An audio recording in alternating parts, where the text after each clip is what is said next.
Bienvenidos a este encuentro sobre la encíclica Fratelli Tutti, reflexiones para conocer, profundizar y vivir esta encíclica del Papa Francisco. Quiero agradecer a Carlos María Gali, teólogo argentino, reconocido por sus escritos, y es miembro de la Comisión Teológica Internacional. También actualmente es el decano de la Facultad de Teología de la Universidad Católica de Argentina. Agradecer también a Rafael Luciani, teólogo venezolano, doctor en teología dogmática. Él está en el Boston College y también es profesor de la Universidad Andrés Bello de Venezuela. Y está también con nosotros Ana María Videgain, uruguaya, nacionalizada colombiana, actualmente reside en Miami, profesora de ciencias religiosas en la Universidad Internacional de Florida. Agradecer a cada uno de ellos por su disponibilidad para que el Cevitepal tenga esta noche este encuentro. No solamente saludamos a los que están aquí en la plataforma Zoom, sino también a los que nos están siguiendo por el Facebook Live del CELAN. Entonces le doy la palabra al padre Carlos María Gali, que iniciará esta ponencia. Todos sabemos que en la tradición bíblica y cristiana el nombre expresa la misión. Nomen es omen. Cuando el primer papa jesuita en la historia y el primer papa del sur del mundo y de América elige el nombre de Francisco, está otorgando a su ministerio como obispo de Roma el significado de una misión.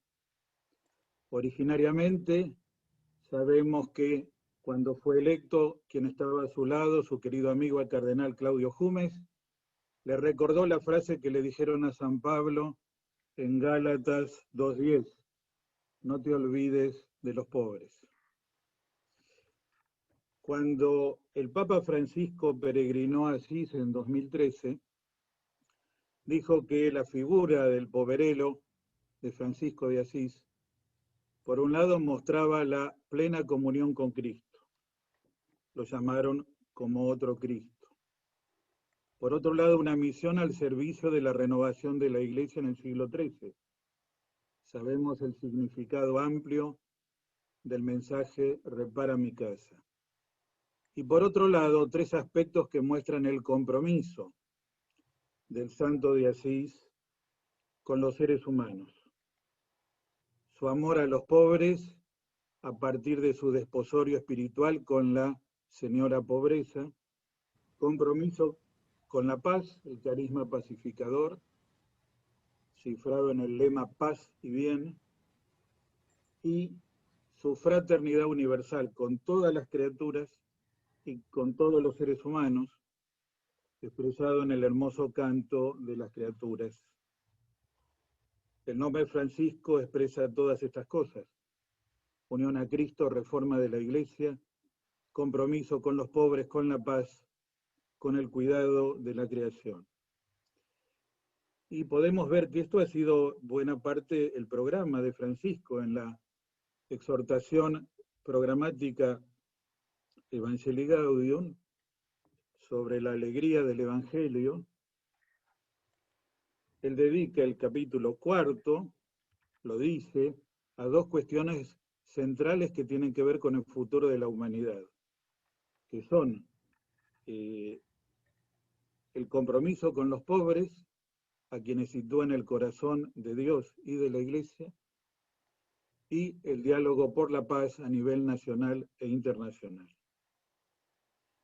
Entonces, ya se refiere a San Francisco de Asís, Evangelii Gaudium 2:16, cuando habla de cuidar la fragilidad del pueblo y del mundo en que vivimos. Diríamos Francisco de Asís, ícono del cuidado del débil y de lo débil. La unidad entre la familia humana y el mundo creado. Y la encíclica Laudato Si completa este programa de 3 grandes prioridades: pobres, o sea, justicia, inclusión; paz, diálogo, cultura del encuentro; finalmente, cuidado de la creación. La encíclica Laudato Si hace 5 años recoge el carisma de Francisco, su armonía con Dios, con los otros, con la naturaleza, con sí mismo, y por lo tanto la trama íntima que hay entre el amor a la familia humana en sus hijos más desvalidos y el amor a la creación que debemos cuidar y que afectamos tanto. La unidad que tiene la encíclica Laudato Si entre el grito de la tierra y el grito de los pobres, y que nace en el fondo de comprender bien qué es casa o casa común. Sabemos que en las lenguas bíblicas, en hebreo y en griego, también en latín, la misma palabra, me refiero al griego, oikos, casa, designa tanto a la familia que vive en ella como a la vivienda que protege a la comunidad familiar. De ahí vendrán economía, ecología y tantas otras palabras. Por lo tanto, el cuidado de la casa común es de toda la humanidad y del hogar que Dios nos dio para bien de todos. Y ahora, con tanto camino hecho para el servicio a Cristo, a la Iglesia, al Evangelio y al mundo en el que nos toca vivir, especialmente a los más pobres, en la misma Asís, el pasado 3 de octubre, el Papa Francisco, la primera vez que sale de Roma en este tiempo de pandemia y de cuidados a causa de la pandemia, firma sobre la tumba de San Francisco en Asís su tercera encíclica, Hermanos Todos, tomando una frase con la cual Francisco se dirigía a sus hermanos y hermanas, tomado de un texto espiritual que Francisco primero dijo a los frailes, pero al final de su vida se recapituló en una serie de escritos que eran una especie de casa de sabiduría espiritual ofrecido a todos, los cristianos, varones y mujeres, y por eso el Papa Francisco dice en el número 1 de la encíclica Fratelli Tutti, escribía San Francisco de Asís, para dirigirse a todos los hermanos y las hermanas y proponerles una forma de vida con sabor a evangelio. De estos consejos quiero destacar uno, donde invita a un amor que va más lejos, más allá de las barreras de la geografía y del espacio. Sabemos que el tema, como dice en la introducción, no es solo el amor fraterno, sino la dimensión universal del amor fraterno, capaz de trascender a todos. Sigo número 1, allí declara: feliz a quien ame al otro, tanto a su hermano cuando está lejos de él, como cuando está cerca.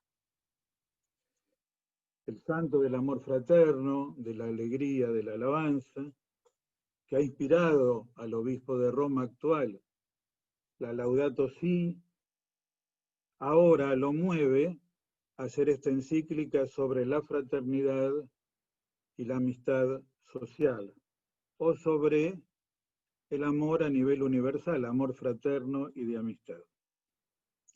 Si Francisco sentía a todas las criaturas como fraternalmente, hermano sol, hermana luna, hermana agua, hermana madre tierra, más sentía como hermanos y hermanas a los seres humanos de la misma carne, especialmente a los desvalidos, a los descartados, a los últimos.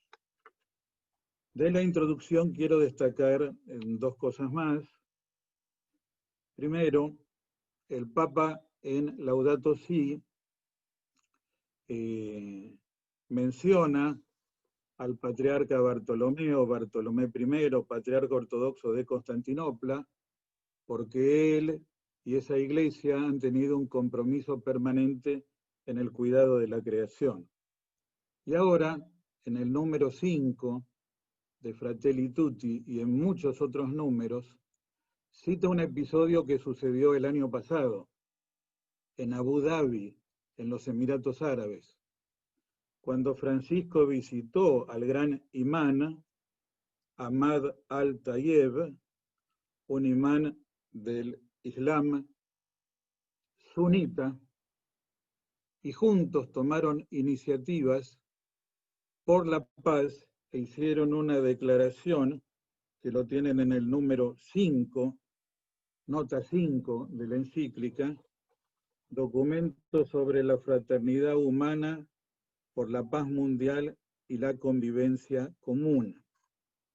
Este documento está citado varias veces, porque comienza diciendo que debemos mirar y amar a cada ser humano como un hermano o una hermana. Fíjense la respuesta que el magisterio social de Francisco, toda su enseñanza, pero especialmente Laudato Si y Fratelli Tutti, está respondiendo a los signos de los tiempos de este momento. La inequidad internacional que genera nuevos pobres por una cultura del descarte, la necesidad del diálogo y del compromiso por la paz frente a los fundamentalismos y las violencias, y el cuidado de la casa común, lo hemos visto el año pasado en el Sínodo por la región amazónica, en la exhortación Querida Amazonia de este año, y en todo el mensaje del Papa Francisco durante la pandemia. Estamos todos en una misma barca, formamos una misma familia humana, debemos cooperar para salvarnos todos juntos. Quiero indicar que no es casual la mención de este encuentro con un imán pacificador, porque en el corazón de la encíclica está el recuerdo de la iniciativa de San Francisco de Asís por visitar al sultán Malik en Egipto, en medio de la violencia de las cruzadas, y llamar a sus hermanos y hermanas a comprometerse por la paz en ese tiempo. Y en el capítulo 8 de la encíclica se va a tocar el complejo tema de la religión y la violencia, mostrando que Dios siempre es un Dios de paz y las religiones son cauces de paz.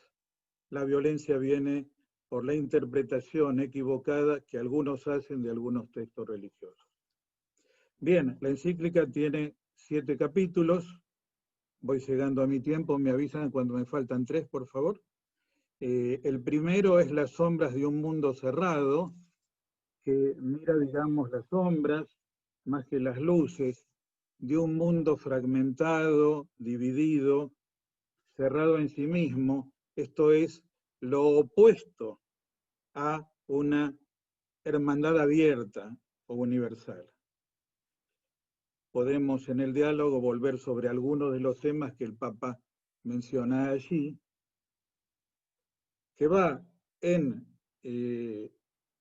contraluz del capítulo 3, que se va a llamar Pensar y gestar un mundo abierto. Los adjetivos cerrado y abierto están indicando la lectura de un signo de este tiempo y el aporte del Papa a una globalización que no cierre caminos, sino que abra puentes. Y voy al segundo que le tocaba a Ana María, y que es la iluminación evangélica de nuestra realidad mundial a través de una lectura creativa y universal de la parábola del buen samaritano. Esa es la clave evangélica, teologal y teológica de la encíclica. El centro de la nueva encíclica es un comentario a la parábola del buen samaritano que se titula Un extraño en el camino, capítulo 2.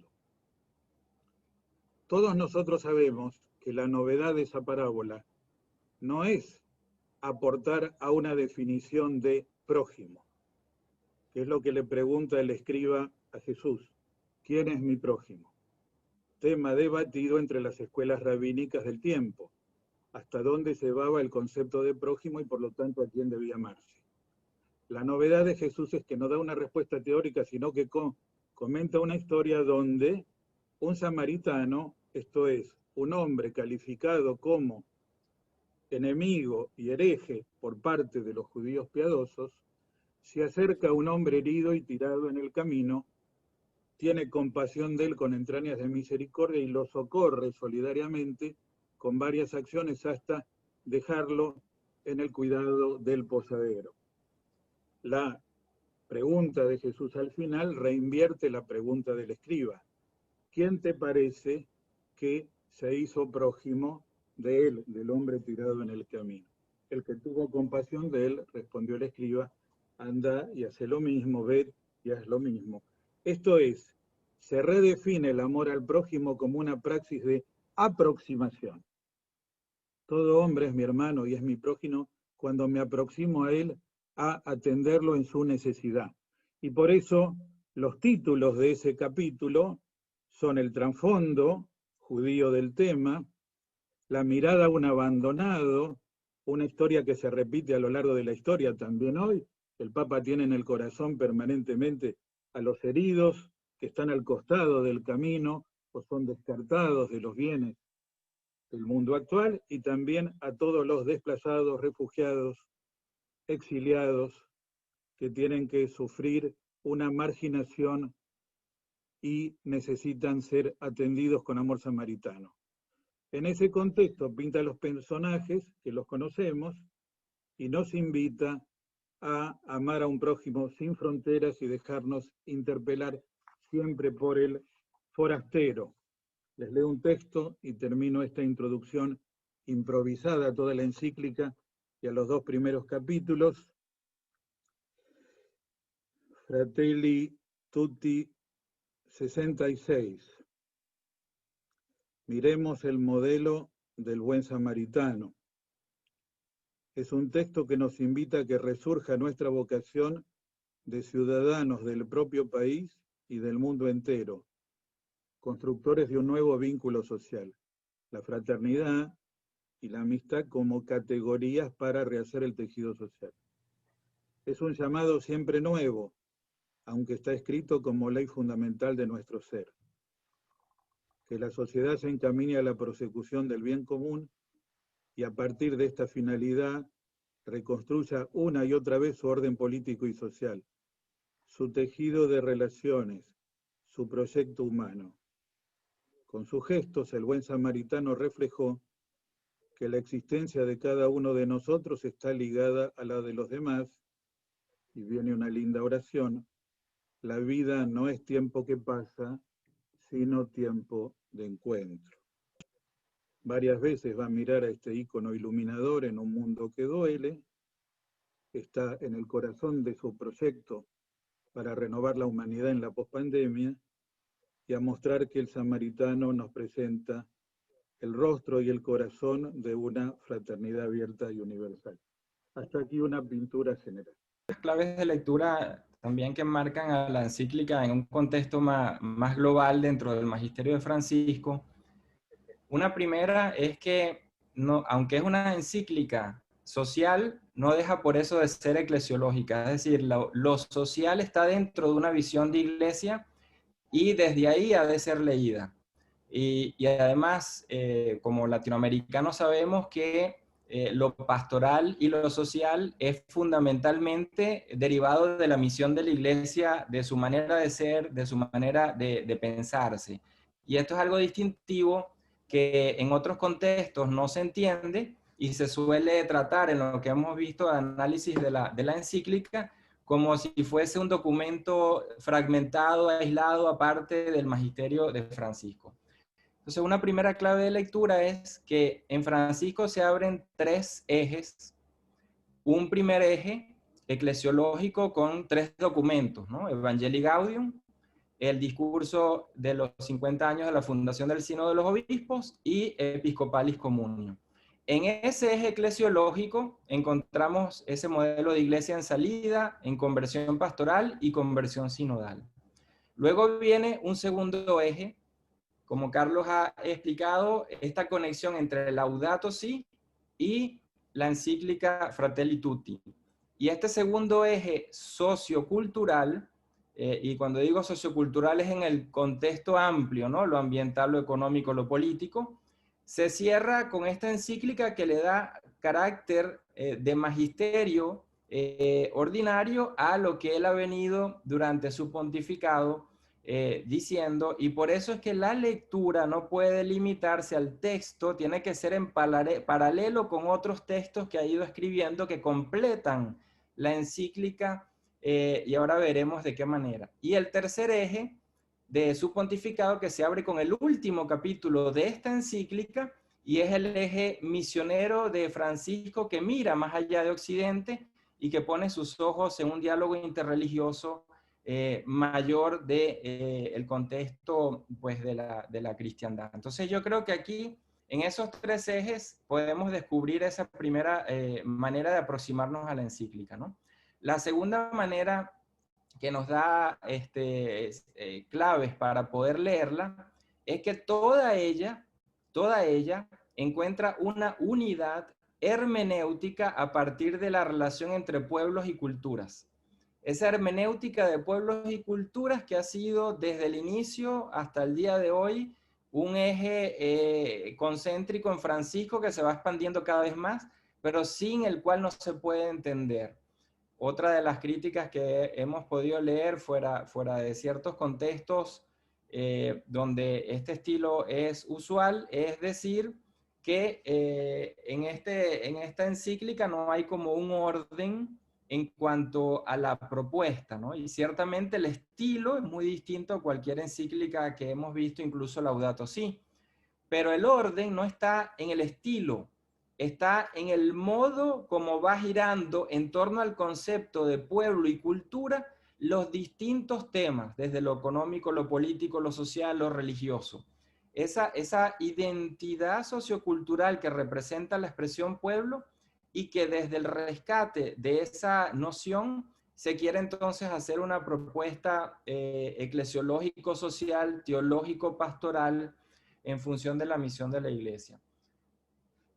Al inicio, completando lo que decía Carlos del inicio de la encíclica, hay un concepto que es novedoso en el magisterio de Francisco, pero que tiene raíces en el posconcilio.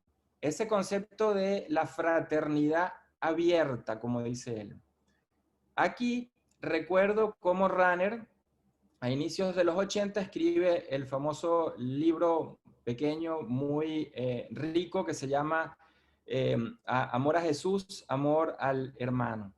Y ahí Rahner, por vez primera, utiliza este concepto fraternidad abierta y se contrasta con otro que había venido de un libro de Ratzinger que respondió a conferencias que fue dando y luego fue publicado en los años 60, antes del concilio, donde la noción de fraternidad era una noción ad intra, es decir, entre los cristianos y en función de quien se haga cristiano, erradicada en el bautismo.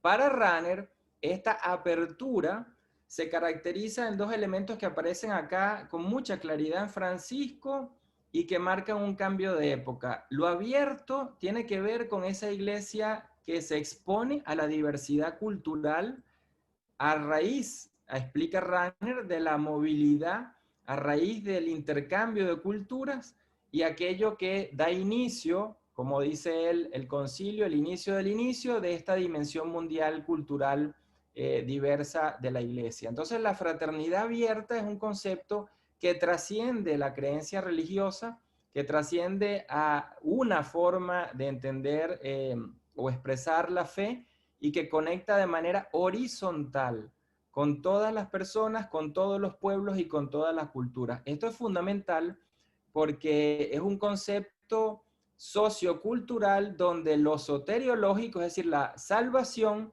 ya no se ve en función de la iglesia a sí misma, el otro que viene a la iglesia, la otra que viene a la iglesia, sino la presencia de esa iglesia como testimonio y credibilidad en el mundo, en diálogo con la alteridad, con las alteridades del mundo, con lo diverso, y en esa relación va construyendo su misión, va realizando su identidad. Entonces, por eso este concepto me parece importante de resaltar. Y por último, la lectura que él hace de esta fraternidad quebrada, por llamarla así, que responde a los signos de los tiempos actuales, no puede leerse solo desde la encíclica, porque la encíclica fue escrita e interrumpida por la pandemia. Entonces hay dos textos que se completan. El documento que aludía Carlos sobre la fraternidad, que firma con el imán, ahí hace un análisis y es muy interesante, en conjunto, es decir, dos figuras religiosas, dos creencias, dos experiencias socioculturales distintas, y en el documento dice, juntos hemos discernido, y comienza un decantar de la realidad según como la ven. Cuando comenzamos con la encíclica, al inicio, se nos da ya esa visión que parece más negativa o fatalista desde la pandemia. Entonces, por eso hay que como decía al inicio, completar las lecturas de la encíclica en el marco de documentos que se hacen referencia, pero que no se integran completamente, pero que sin ellos no podemos entender lo que está en la encíclica. Entonces, en la lectura de los signos de los tiempos hay que tener en cuenta pues esos dos documentos, el documento de la fraternidad con esta encíclica en conjunto sobre la fraternidad.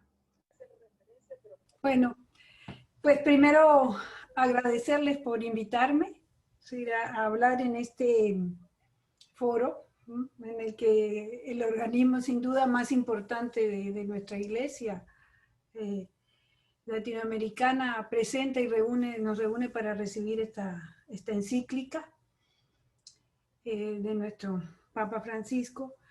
Y creo que más allá de mi educación, hago esa recepción de este mensaje como mujer laica latinoamericana.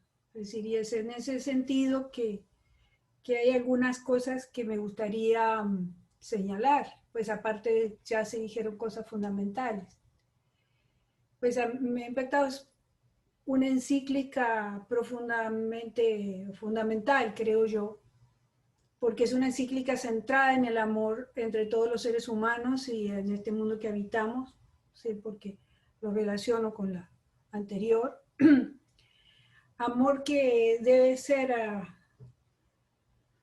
cada ser humano, tomando en cuenta la gran diversidad, sea ella racial, sexual, etaria, de origen o pertenencia nacional.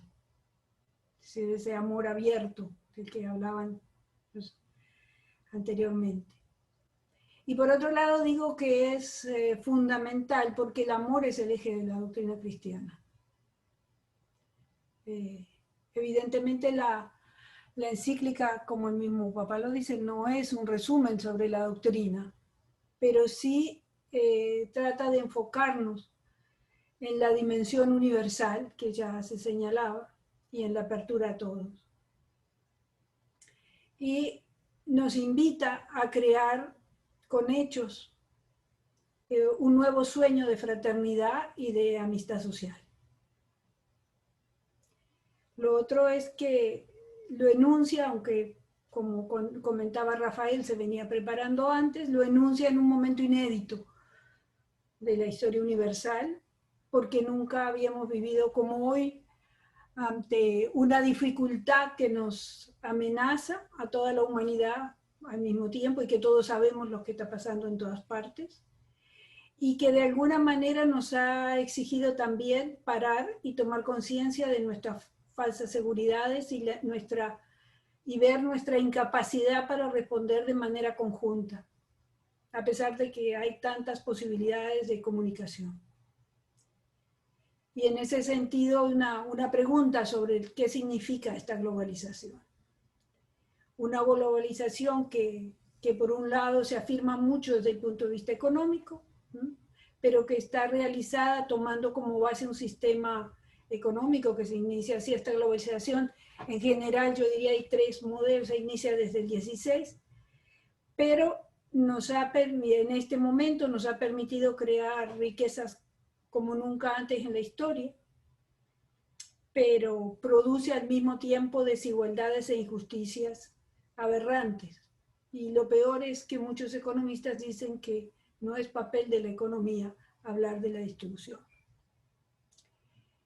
Otra dimensión de la globalización, y sobre todo que se incentivó después, sobre todo de la Segunda Guerra Mundial, fue una preocupación por una mayor integración.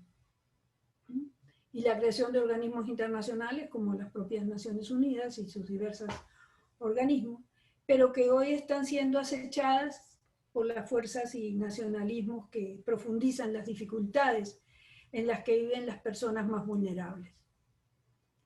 Ante esto, Francisco nos propone retomar el sueño de una globalización misionera. Y yo creo que es la otra aspecto cuando uno mira la historia en su conjunto, es la globalización que propuso la catolicidad con todo el proceso de evangelización. Y ahí veo una cosa nueva, o sea, una manera de pensar la globalización, de manera de acercarnos a las personas para llevarles nuestro mensaje, nuestra experiencia, pero al mismo tiempo abrirnos, es decir, no para imponer nuestro mensaje, sino para escuchar y entender la experiencia humana y abrirnos y aprender de la cultura diferente. Porque solamente conociendo al otro podemos dialogar, ¿no? Para dialogar y así ser capaces entonces sí de pasar de proponer nuestro mensaje. Es decir, el tema de la inculturación que se ha estado presente en otras, incluso de otros mapas, pero el tema tan importante y esa experiencia, yo creo que recoge un poco esa experiencia misionera fundamental de los jesuitas, pienso, en Asia, en los jesuitas en América Latina, en las misiones. O sea, hay una tradición misionera que es importante reconocer, retomar. Y sobre todo con esa perspectiva de apertura, de escuchar, de escucha. El otro punto es que creo que la recepción, y ya tanto Carlos como Rafael lo han enunciado, es decir, debemos hacerla desde América Latina, es decir, cómo nos interpela a nosotros en nuestra situación, en nuestras circunstancias. Es decir, cómo ello nos obliga a profundizar en el amor como ese eje fundamental de la doctrina cristiana.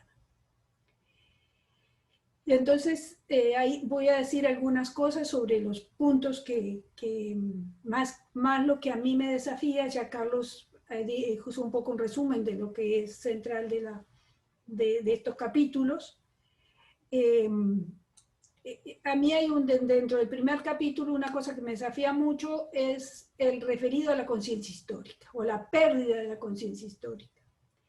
Y la conciencia histórica, es decir, esa manera como tenemos de conocer y de reconocernos en ese pasado. Y al mismo tiempo, él señala como hubiese una especie de sector dominante con un gran interés en que se desconozca, que no se le dé importancia y pensar que partimos todo desde cero. Y esto lleva al desarraigo y nos lleva a cerrarnos más. Lleva a esa cerrazón de que él habla en este capítulo. Al mismo tiempo, desde América Latina o desde América en general, desde toda nuestra América, vemos como nunca lo hemos visto quizás antes, desde muchas formas, desde muchas maneras, incluidas en las protestas sociales en todo nuestro continente, desde Chile hasta los Estados Unidos. Hay una enorme ansiedad, una búsqueda por tener una historia y una demanda de tener una historia inclusiva. O sea, repensar, tener otro tipo de conciencia histórica. Desgraciadamente, hasta hace muy poco, incluso en la academia, aunque yo diría, no puedo desconocer, desde la segunda mitad del siglo XX empieza a haber una revisión histórica importante, pero todavía la historia que se reconoce colectivamente y popularmente es la historia de los hombres blancos y con poder. Es decir, una historia que invisibilizó a las mujeres, una historia que invisibilizó a los pueblos y a las naciones que aquí vivían antes de la llegada de los europeos, que desconoce el drama de lo que fue la esclavización de millones de africanos y la traída a América y las consecuencias de todo eso. Desconoce la enorme diversidad de humanidad que ha construido lo que somos hoy, pero también que omite las enormes cargas de violencia y de injusticia que se han seguido repitiendo. Y yo diría que incluso la historia de nuestra propia iglesia latinoamericana, en sus diversas etapas debemos hacer un esfuerzo mayor de recuperación, de reconocimiento y de conocimiento por empezar y de reconocimientos en ella. Es decir, con sus pecados y sus realizaciones. Es decir, esa debería ser una preocupación para que nos reconozcamos y podamos abrirnos al conjunto. Si nosotros mismos no sabemos quiénes somos, de dónde venimos y todo lo que hemos construido, es difícil que nos podamos al mismo tiempo abrirnos y entender la historia de otros grupos sociales que no hacen parte de nuestra experiencia de fe. Entonces, si no los conocemos, ¿cómo podemos amarlos? Si no nos conocemos nosotros mismos. Es decir, creo que en este tema del diálogo, este aspecto de la conciencia histórica está totalmente enraizado con esta preocupación por el diálogo y la posibilidad de entender al otro.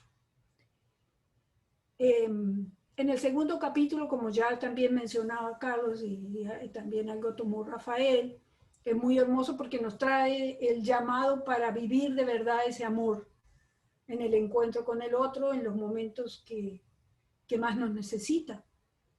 La parábola del samaritano nos interpela profundamente cuando hoy hay tantos heridos por los caminos en nuestra América Latina. Por ejemplo, la situación de tantas personas migrantes que por razones diversas se ven en la urgencia de buscar otro espacio. Pienso hoy en la migración de personas venezolanas, centroamericanas, de los bolivianos en Argentina, cubanos por todo el continente, y en la dificultad también que tenemos a veces de recibirlos y atenderlos. Pero también en el desafío que se nos viene encima, justamente cuando estamos a puertas de una situación dramática que nos va a dejar esta pandemia. O sea, vivimos, y se está profundizando una enorme crisis económica, social y política. O sea, los datos que están dando, por ejemplo, en el caso económico, es que retrocedemos unas cuantas décadas, sobre todo en el tema de pobreza. Eso nos exige repensar y poder proponer un nuevo diálogo social que nos permita curar tantas heridas y tantos dolores de violencias e injusticias que son las que anidan el racismo, el machismo y toda esa cultura del descarte, del cual tantas veces nos ha hablado Francisco. También nos trae en ese capítulo el encuentro de Jesús con la samaritana, donde él nos hace una pedagogía de cómo practicar esa cultura del encuentro. O sea, Jesús nos hace una pedagogía de cómo practicar la cultura del encuentro, esa que nos pide el Papa Francisco. Es decir, como no tenerle miedo a la diferencia, sea la diferencia nacional, en este caso la samaritana, o sea, a través de cruzar la frontera, sea la diferencia sexual, sea la diferencia de condición social. Jesús, al acercarse a pedirle agua a la samaritana, rompe radicalmente con la cultura de su época. No solo por el encuentro de una persona de otra nacionalidad, sino porque rompe con el machismo que todavía no logramos vencer. Y creo que Carlos hablaba antes muy bien, por cierto, sobre el tema de la pobreza, y creo que ese elemento ha sido central en el cristianismo, y eso de demostrarnos todos con la misma igualdad y la misma dignidad. Pero por otro lado, también fue la novedad del cristianismo, fue esa relación varones y mujeres, que no reciben. Yo diría que ahora que si tuvimos los primeros siglos, ha habido mujeres excepcionales en la vida de la iglesia, pero es ahora que lo estamos viendo como con urgencia de replantearlo otra vez entre nosotros. Entonces, yo decía, Jesús nos ofrece un camino para recrear el diálogo entre los diferentes, y particularmente el diálogo entre los hombres y las mujeres, que yo creo que es un diálogo fundamental en el restablecimiento de cualquier proyecto humano. Si no hay diálogo entre varones y mujeres, se acabó esto, se acabó, no podemos seguir para adelante. Es un diálogo que es esencial desde la construcción de la familia hasta todas las organizaciones sociales, políticas y obviamente eclesiales también. ¿Sí? Si no combatimos el machismo y la falta de ese diálogo, es imposible que demos espacio al nacimiento y al florecimiento de la amistad social, en la sociedad y en la propia iglesia. Y para terminar, me parece que es el inicio para pensar y gestar lo que nos pide en el tercer capítulo, que es un mundo abierto que propone en el tercer capítulo. Él nos dice que desde la intimidad de cada corazón, el amor crea vínculos y amplía la existencia cuando la persona sale de sí misma y va al encuentro de la otra. Es necesario entonces de promover y fortalecer la capacidad de empatía que podríamos realizarnos, que si es así que podemos realizarnos como seres humanos, crecer y construir lazos para acoger a otras personas, poder cuidar de nuestra casa común. Es decir, crear una experiencia social y política que nos permita reconocer y respetar los derechos de todos y de todas y entender y solidarizarnos con las necesidades para que desde otra lógica todos tengamos un espacio donde vivir, participar con nuestro trabajo en la construcción social. Por eso yo creo que evidentemente él ya lo ha dicho y a lo largo en los otros capítulos, seguramente ahora en el diálogo va a volver a salir, o Carlos y Rafael van a insistir más, hace un llamado, sobre todo a los laicos, a la participación política.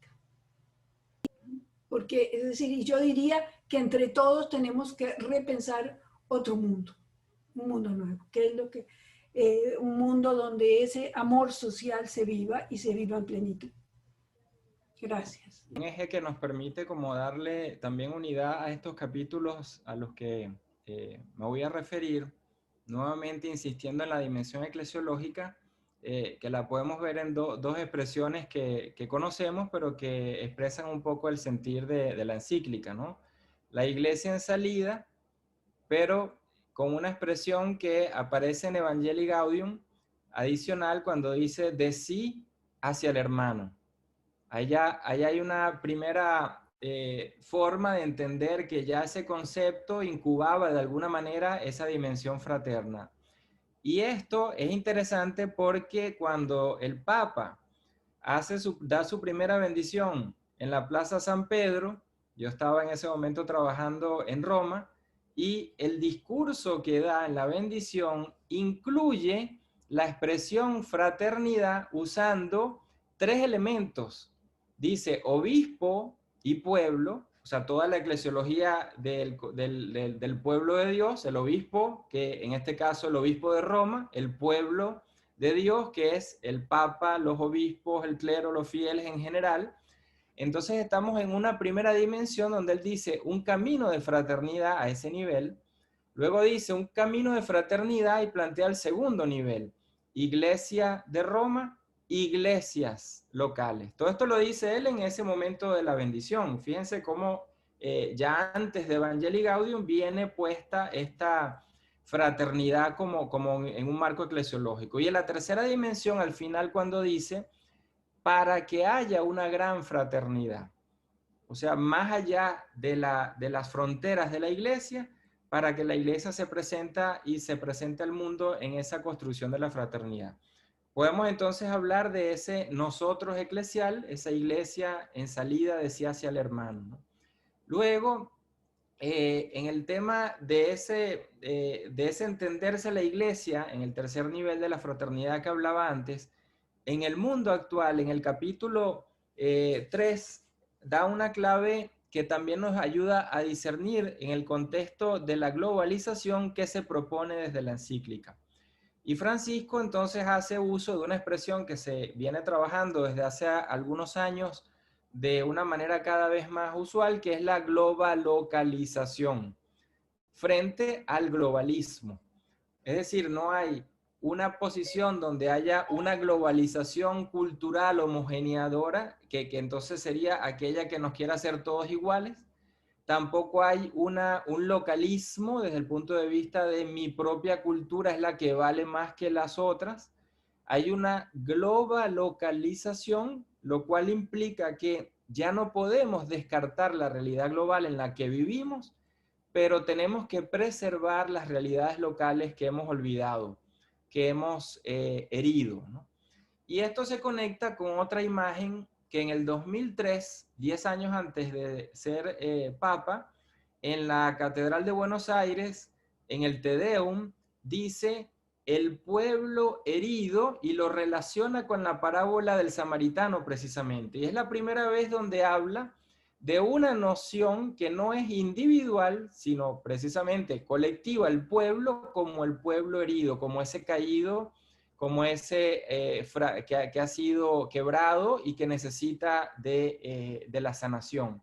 Entonces aparecen distintas nociones que son, que se van entrecruzando, ¿no? El pueblo pobre, local, el pueblo entendido como nación, en esa confluencia de cultura local y global, el pueblo entendido como esta visión del pueblo herido, es decir, el pueblo que sufre y dice en la homilía, de la institucionalidad, de la falta de institucionalidad. O sea, está hablando de una realidad social, económica y política. A eso es que se refiere cuando dice el pueblo herido. Y luego el pueblo fiel que conocemos todos, pues que es el pueblo ya creyente, ¿no? Estas cuatro dimensiones se van entrecruzando. Por eso entonces cuando en este capítulo 3 y también como en el último, en el otro que me correspondía, en el capítulo 7, habla de las realidades locales y una de ellas es la migración, por ejemplo, como decía Ana María. Hay que comprenderla en la encrucijada de esas cuatro dimensiones de pueblo. Es decir, el migrante que es fruto de un pueblo herido, de una institucionalidad quebrada, que hace que haya una migración forzada. Por otra parte, el migrante que es, en el caso latinoamericano, un pueblo creyente, un pueblo fiel que camina hacia afuera, que va en éxodo, en exilio. Por otra parte, ese pueblo entendido como el pueblo pobre que huye en busca de un futuro mejor, lo que el Papa insiste tanto que el trabajo es lo central para poder salir de la pobreza, y ese pueblo entonces como nación, es decir, como el migrante en otra cultura que no es la suya, no ha de perder lo propio a la vez que se integra algo nuevo. Y ahí entonces Francisco habla de esta recreación de las culturas en un proceso siempre relacional que va en crecimiento, o sea que las culturas no son cerradas. Por eso pues lo que me parece a mí importante en estos capítulos es que cómo sería la respuesta. La respuesta viene entonces de un replantearse de lo político, la acción política.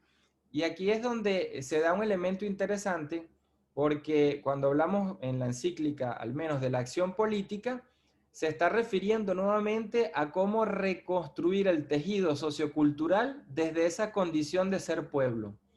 Y precisamente porque alerta que esa expresión es la que hoy en día se ha desgastado, se ha perdido la democracia. O sea, fíjense, lo contrario a lo que muchas veces se nos dice o escuchamos, ¿no? Por decirlo de otra manera, las causas de esa pérdida que él habla de la democracia, las ubica ya no en izquierdas y derechas, sino en populismos y liberalismos. es un esquema distinto. Muchas veces que se ha dicho que si el Papa es de izquierda, no, que si el Papa... En esta encíclica queda muy claro su discernimiento de lo político. Populismos, liberalismos, es decir, dos tendencias que anulan al pueblo, sea como masa o sea como individualidad fragmentada. Por eso la propuesta de él no es rescatar el pueblo como en una tendencia populista, sino el pueblo en la tendencia sociocultural. Y aquí conecta con algo que en Venezuela Pedro Trigo viene escribiendo desde hace más de 30 años o más, que es esta dimensión sociocultural del pueblo sujeto histórico. Y eso tiene que ver con la reconstrucción de la política, porque si la política no conecta de nuevo con la realidad sociocultural, es decir, con los valores, la cosmovisión, el lenguaje, el estilo de vida del pueblo, pues la política se desgasta, se pierde, y lo que pone la encíclica como muy claro es que se pierde la misma democracia, que es lo que está en juego hoy en día. Entonces creo que en este marco de lo político, en el fondo Francisco plantea la redención de la política, la necesidad de redimir la política. Y eso va en conexión, y con esto termino, que se replantea la opción por los pobres en esta encíclica como una opción de la política por los pobres, no una opción partidista, que es muy distinto. Es decir, que todo el accionar político en función del progreso humano, del bienestar, del bien común, tiene que medirse, tiene que pensarse, como dice la encíclica, desde los últimos. Es decir, desde los pobres, y da una clave que ya le había dado muchas veces en discursos. Si no se soluciona el problema de la pobreza, de la inequidad, pues no habrá nunca paz social. Es decir, que hay un discernimiento acá, pues que es bien interesante profundizarlo, y creo que en eso pues queremos que todos la lean con pausa y con detenimiento, porque es una encíclica donde se habla con una claridad de la instrumentalización ideológica de los pueblos y sus culturas. Creo que es una encíclica que es difícil de entender fuera de América Latina. Y en esto insisto porque las mismas expresiones de populismo y liberalismo no se entienden igual en América Latina a como se pueden entender en otros contextos y regiones. O sea, que tenemos que hacer un esfuerzo de cómo traducir y explicar esto en contextos, porque es una encíclica cargada de un lenguaje, de una energía y de un sentir latinoamericano, de una vivencia que tiene que decirle al mundo más allá de las categorías que nosotros usamos. Pero esa clave, la desideologización de la noción pueblo, su recuperación sociocultural, su reto para la redención de la política y la acción política, son claves que nos va dejando clara la encíclica en este mundo quebrado. Los capítulos 5, 6 y el 8. Trataré de ser lo más breve posible.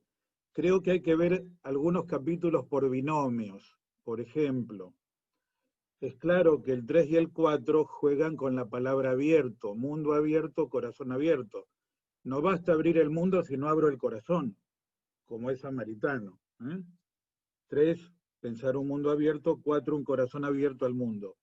El 5 y el 6 es otro binomio, porque el 5 habla de la política y del amor político, y el 6 habla de la amistad social.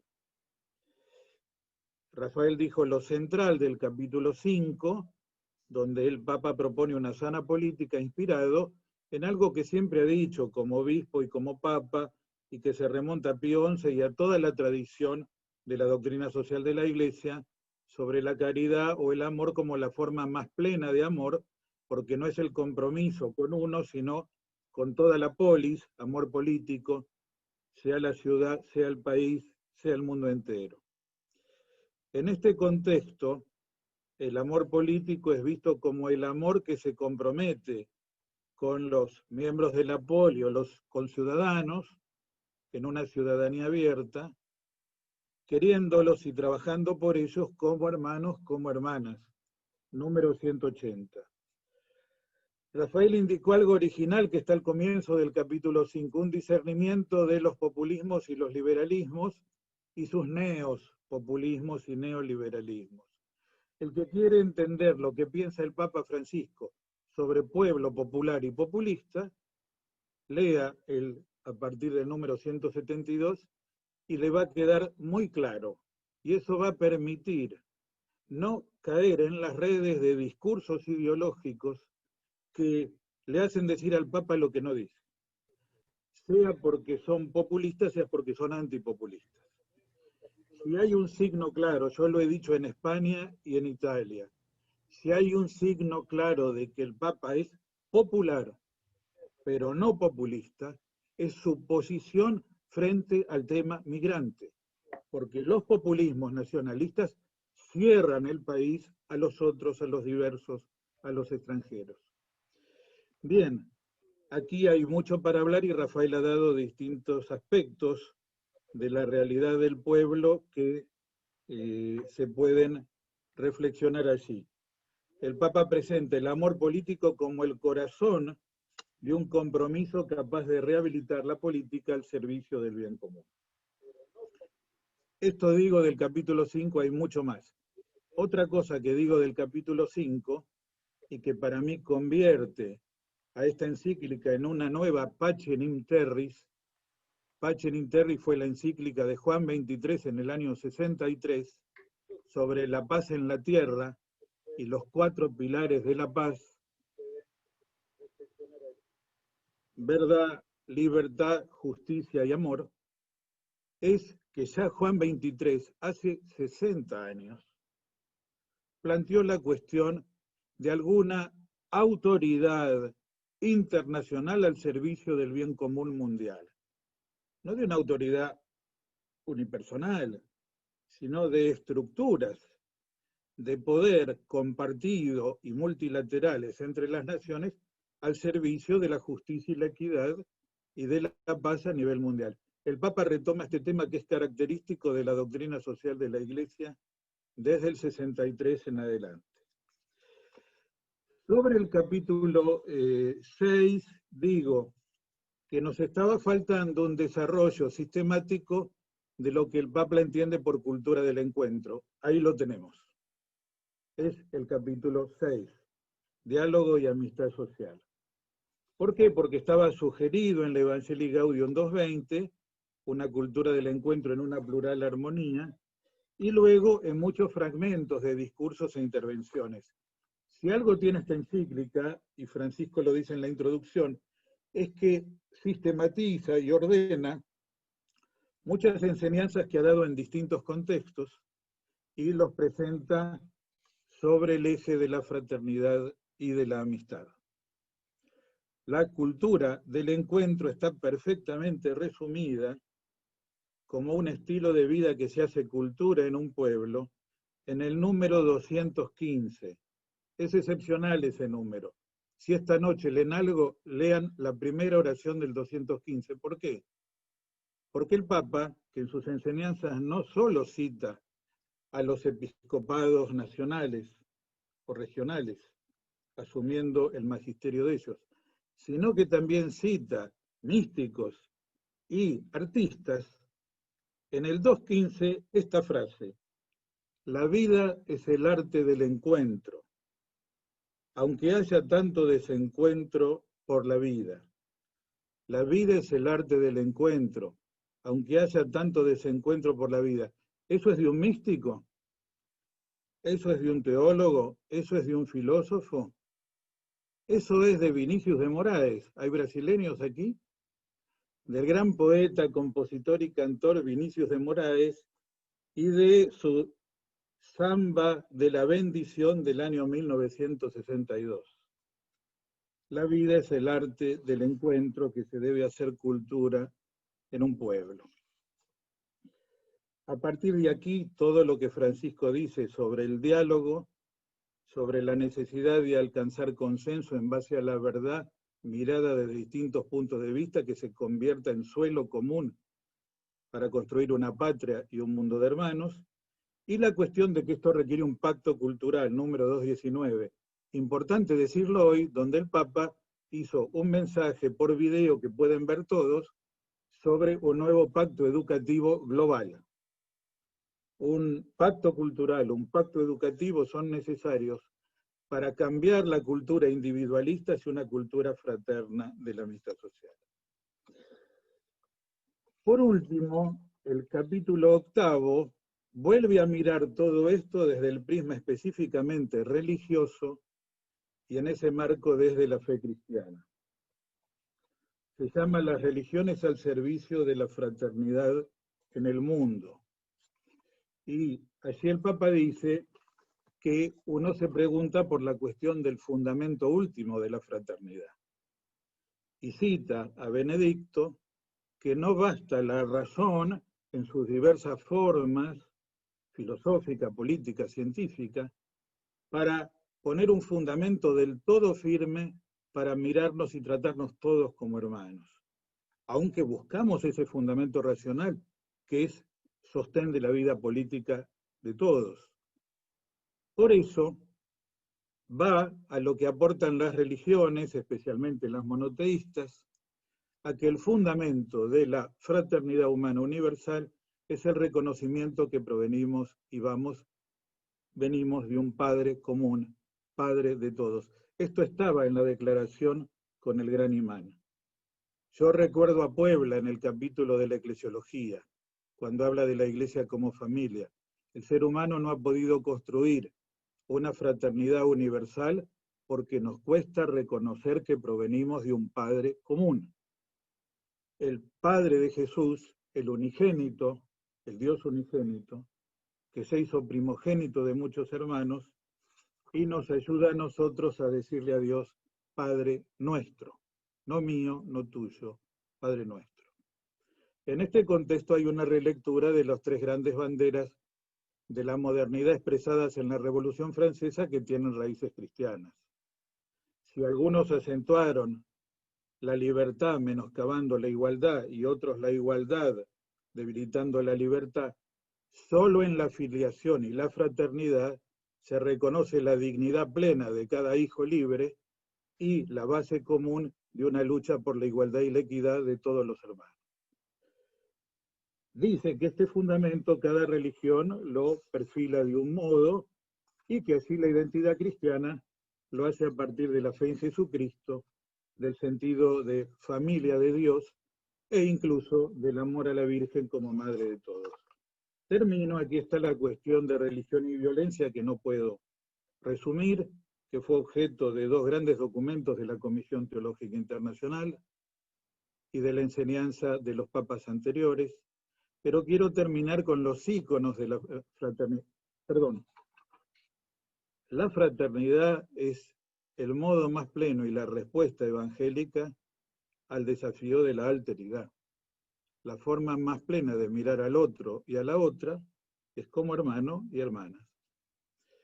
El Papa termina con los íconos de la fraternidad y con dos oraciones. Una oración que puede rezar toda persona religiosa y otra oración ecuménica que podemos rezar los cristianos de distintas iglesias. Pero antes presenta las figuras no solo de San Francisco de Asís, sino de dos cristianos de otras confesiones, Martin Luther King y Desmond Tutu. Y luego presenta la figura de el Mahatma Gandhi y finalmente presenta la figura de Carlos de Foucault, quien quería verse en el espejo de Cristo como un hermano universal. De tal manera que no solamente hay ideas y sentimientos, sino testimonios y figuras que nos ayudan a ser mejor hermano de todos y de todas. Gracias. Para terminar este encuentro, entonces voy a pedir a Monseñor Ángel Garachana, puede abrirnos su micrófono, Monseñor Ángel, para unas palabras del cierre y darnos la bendición en esta noche en que terminamos. Gracias, Monseñor Ángel. Dios Padre nuestro, te reconocemos como Padre, nos sentimos verdaderamente hijos e hijas tuyos y por tanto hermanos entre nosotros. Queremos vivir como tales, como hermanos, amarnos de corazón, con palabras y con obras, para así construir entre todos un mundo donde verdaderamente no nos falte a nadie, ni lo necesario para el cuerpo, ni lo necesario para el espíritu. Que lo aprendido en esta tarde nos motive para seguir profundizando en el mensaje que tu siervo el Papa Francisco nos ha dirigido, que la acojamos con espíritu abierto, profundicemos en ella y sobre todo, como el buen samaritano, la pongamos en práctica, que vayamos y hagamos lo mismo que el buen samaritano hizo. Para ello, la bendición de Dios Todopoderoso, Padre, Hijo y Espíritu Santo, descienda sobre ustedes y los acompañe siempre.